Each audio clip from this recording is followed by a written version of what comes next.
The Mondstadt Tower. Volume 1.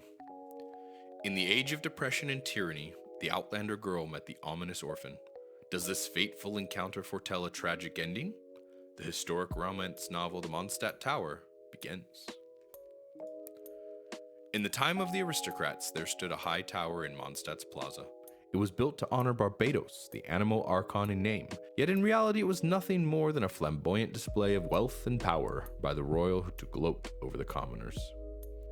The one time in the year that the commoners living in these dark times could find a little solace was during the Ludi Harpaestum. During one Ludi Harpaestum, a wandering singer from a distant land arrived in the city.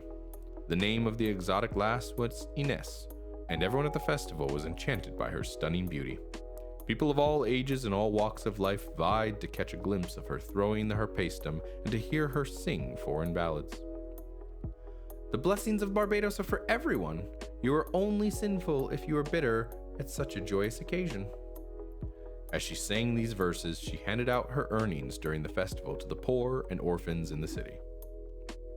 A frail figure stood amongst the crowds. He was sinestral, and he fell for her at first sight. But his religious piety filled him with frustration at his inability to suppress the emotions he was experiencing, and her acts of charity, which violated the church's right to aid the poor, irked him all the more. As is known to all, the beliefs of the contemporary Mondstadters hold that the animal archon Barbados encourages people to seek love and pursue freedom. But in the dark ages, the animal archon slept, and the city was tormented by the tyranny of the nobles, the poverty of the commoners, and the ravage of a dragon. Meanwhile, the self-proclaimed Orthodox Church, a mere figurehead controlled by the ruling class, advocated abstinence from earthly pleasure to avert divine punishment. Under such circumstances, even the harp, which symbolized the wind, had been restricted to playing only those songs deemed holy. However, the notion of divine punishment was little more than an excuse fabricated by the nobles to conceal their avarice and restrict the commoners. To let her stay in the city is to bewitch all its inhabitants. What wickedness will this witch bring? The sinestral pondered. And so the sinestral plotted to hunt down Ines and confine her to the cathedral while awaiting further instructions. As per the traditions of the time, the maiden chosen to throw the harpaestrum should serve at the royal court for 3 days after the celebration, under the protection of the aristocrats. The sinestral decided to send his adopted son Octave to sneak into the royal court and abduct Ines.